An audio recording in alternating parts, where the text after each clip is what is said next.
He's a cowboy, he's down on his luck. His pockets are near empty, he's sleeping in his truck. The rodeo next Friday, his bills are past due. How we pay for entries, he ain't got a clue. He's a cowboy, it's his turn to ride. He prays for 8 seconds when they shout outside. His future is uncertain, his past he can't forget. He's just a hard luck cowboy, life hasn't broken yet.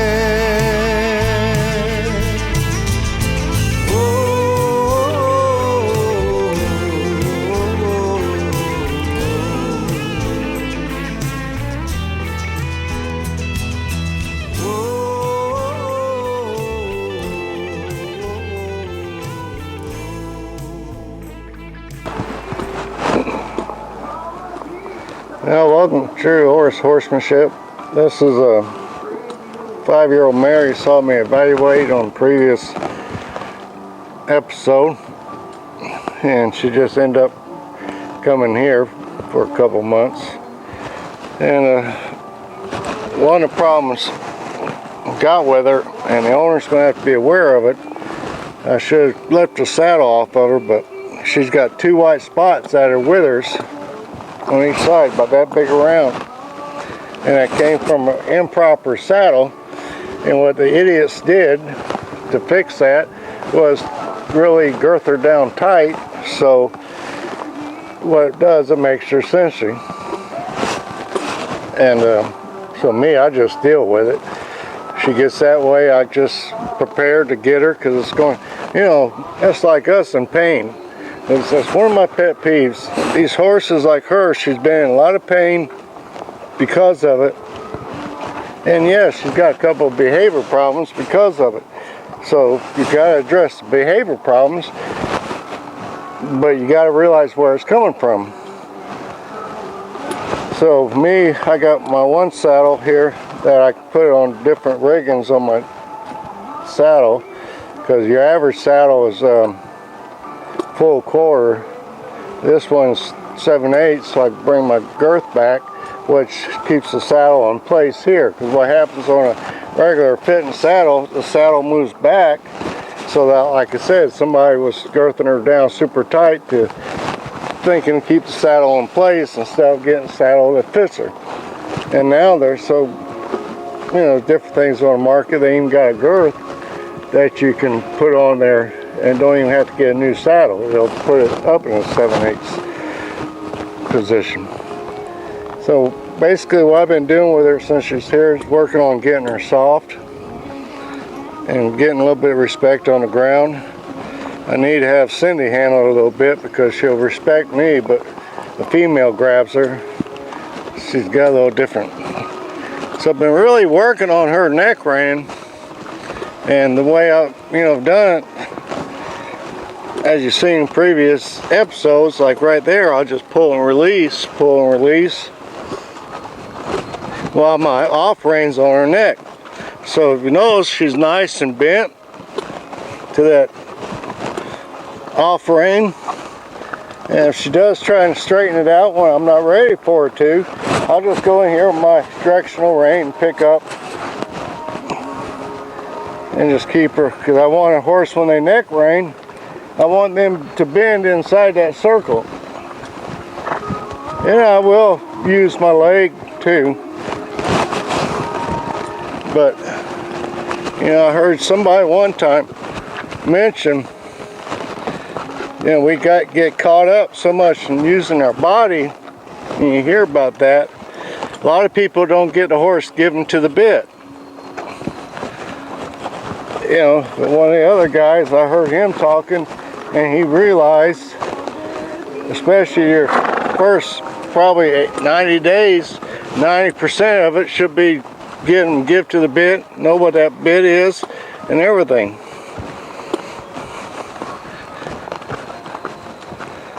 So this is all, you know, we've done with her. And she's a like I said, 5-year-old, but she's a young 5-year-old.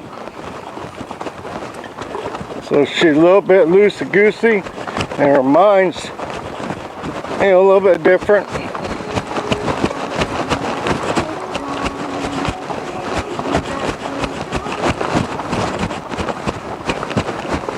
Right now, the way her build is, there we go. If I get her on the vertical, she'll smooth out. But I don't want to hold on to her on a vertical. I want her to get soft on me.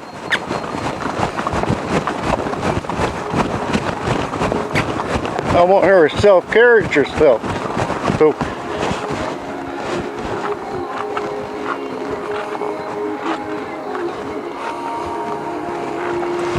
So, you know, I got to train her for somebody just wants to trail ride. So I don't want to get too good of a handle where the horse is outperforming the rider. But so basically I'm just going in and just getting her soft.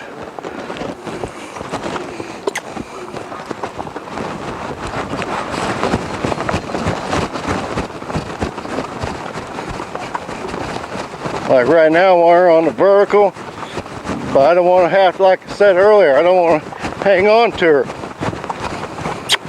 She knows what I'm asking of her at this point. So right there she gets soft. And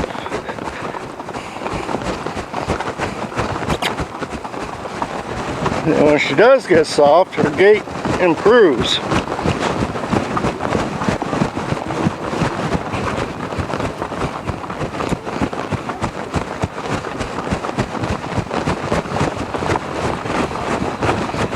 You know, some horses, everybody says they stop growing about 4 or 5-year-old. You know, I've seen them not really get their balance and everything until they're about 6. And she's going to be one of the case. You know, she's not a bad little horse. I like her actually. Around my cones here.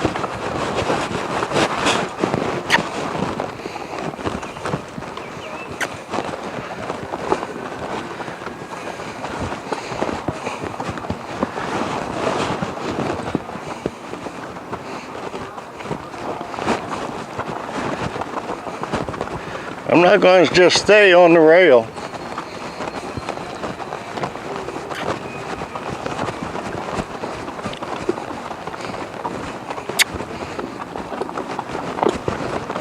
Cool. I sit back and I'm going to ask for back. And here, a few minutes, I'm going to show you something with her back up.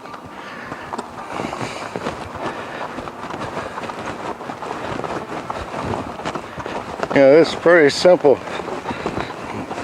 video because, you know, my main thing is push a true softness to a horse. So that way, a true soft horse, I'm going to use my directional line. If I pick that up, they ought to come to it. When I ask reverse, I pick that up, they're going to come to it. That's a true soft horse. And some people say, well, they're not doing it, so use their leg. Damn it, no, the horse has got to learn to do it. After they learn to do these things, then you start adding your leg to it. That's why you get, so many people will get in a wreck on the trail because they don't have the mouth developed. You know, on video, don't have that sensation of how light I'm being. But this is, hey hon, you mind coming here for a minute? Please? Pretty please? Stay right there? Yeah. Well, I'm going to have Cindy do, I'm purposely not moving my hand. But what I want Cindy to do, because this is what I did to get her to flex. Honey, what I want you to do is grab here and pull on the rein through my hand. Stop right there. No, keep the video going. No, a close up, no? Nah, right there. I should have position different though. Here, we'll do it this way. Of course, she just come on. So we'll go this way so y'all get a better view of it. Now this is the amount of pressure I've used with my hand to get her flex. And what I'm going to do is have Cindy, if she don't mind, jump here and pull on my rein. Are we going to move around? Pardon? Are we going to move? No, all I want you to do is come here and pull on my rein, left rein, out of my hand. I'm going to demonstrate how soft I am. How soft my hand is. Because it's the only way I got it. And she's liable to walk around.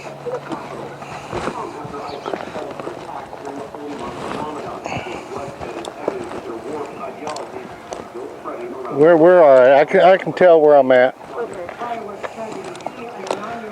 So I got her bent, just get on this side. So what I'm going to do, and this is how much pressure my hand is.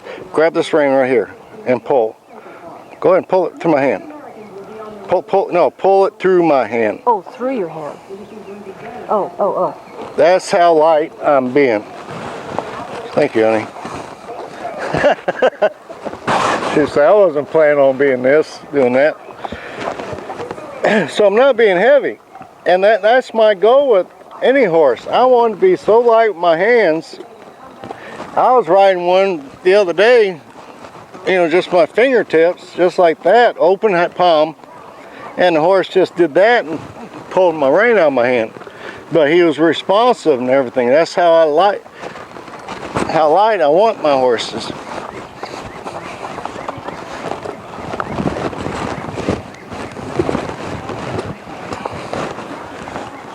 Because if I got that light a horse giving that much to my bit, now I can go to my legs.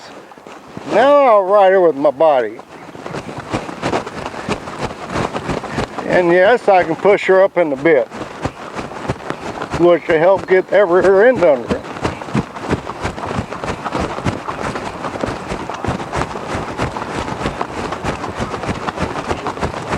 Put my feet forward, she stops. If I keep riding backwards, she backs up. So I guess this is more of a motivation video than anything. You can strive to get lighter. I don't care. I get tired of people say, well, I'm just a trail rider.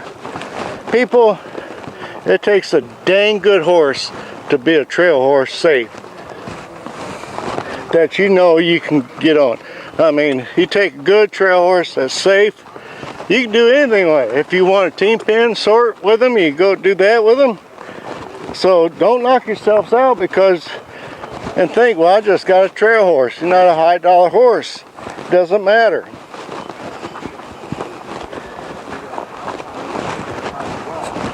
And the benefits, I am going to do something here in a second. But the way I teach these horses neck rein and get soft to that bit, the benefit from it, number one, you got that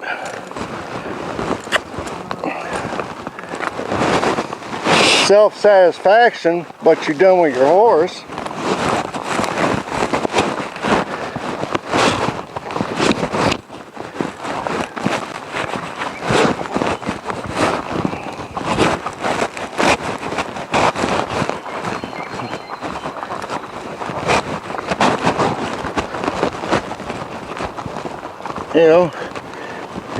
I can take her around here, and I played with this one time, about 2 minutes for it. So I asked for a stop.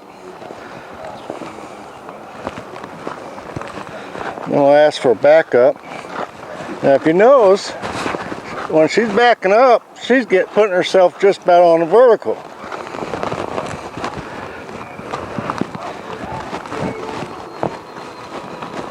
It'd be easier to do this with a line on her neck, but we use an open rein.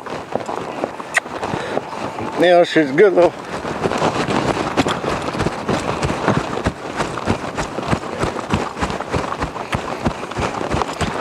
Ooh. Like I said, I've only did this for about 2 minutes.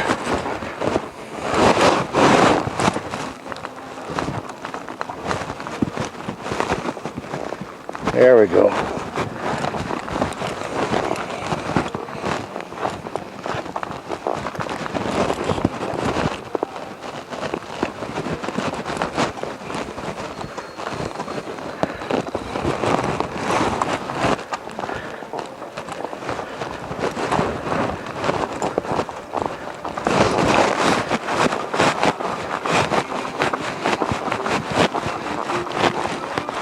So, you know, I'm challenging her, which in turn is going to challenge myself.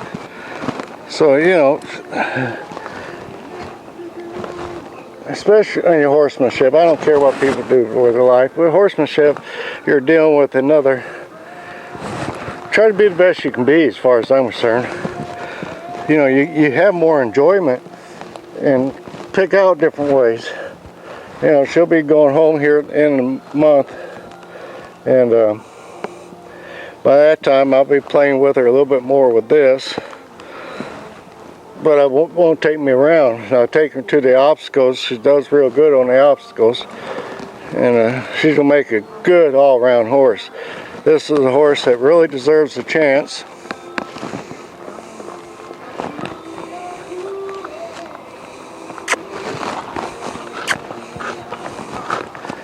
You know, she's just a 5-year-old. There we go, good girl. And like I said, this is my only rode her like without bridle about 2 minutes before this. But you know, I just did this to demonstrate I got control of her for the most part. If I had a rope around her neck, I'd have more control, but this is a little tricky to use. But she's working off my neck rein. I mean, she's building right there. She's real soft, and you can't ask better than that. I mean, right there, get her head back up here. I just barely touch her neck, and she's, boom, she's going around. So, and that's a soft horse. You know, part of the reason I'm bringing this up, I had a horse come in. He neck reined fine, but you go grab hold of that bit, his nose is up in the air and everything else. And that's not a safe horse. I mean, it's not safe for nobody, because you get out and trail and you had to bring your hands in, his head's going to be going up in the air and you're not going to have no control. And because where people get the misconception, I'm going to control the shoulders. That's what I'm using the head for, is to control the shoulders. That's why I tell everybody, if you direct rein them, hold to your center, because that way you're getting away with that shoulder, and then you just put a little leg on them, teach them to follow that shoulder. Because if you got a horse that's soft through the neck and at the pole, and is taught to follow that shoulder, you got it. You can do anything with them. And you got a pretty well safe horse, and that's what we all want, a safe horse. And her nickname is Little Miss Trigger, by the way. Like I said, she got a little bit of attitude, but that's all right. As some people say, she is a mare.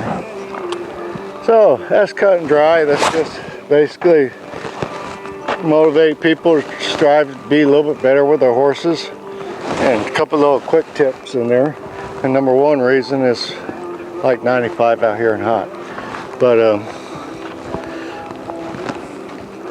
next episode, I got a horse that been playing with a Boswell, and I like to get that filmed before I get too much farther, so people can see how to start a horse Boswell instead of somebody showing a horse starting a Boswell that's a hack horse, as we call them. In other words, they've been ridden in Boswell so much they don't see what can rise. Problem comes up with them.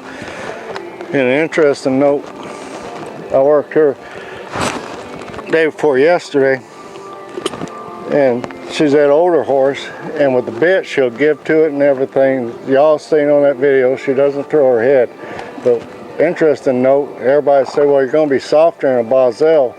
Well, she throws her head with the Boswell, and I'll get into why on that and that video when I bring it up. So, you know, bits are like any other tool. If used correctly, they could be your best friend. They could be this horse's best friend. They could be their cue to relax, not to tense up. But everybody teaches them that the bit is something to tense on, not to give. And that's why a lot of people go to martingales, because they're thinking that they're going to help and give them a soft horse, when actually a horse learns to brace on the martingale, and you take it off, their nose is back the same spot up in the air. So, I hope everybody's well, and cutting it short. To my kids, grandkids out there, special person, wash, stay, lay, kidney, God bless, take care.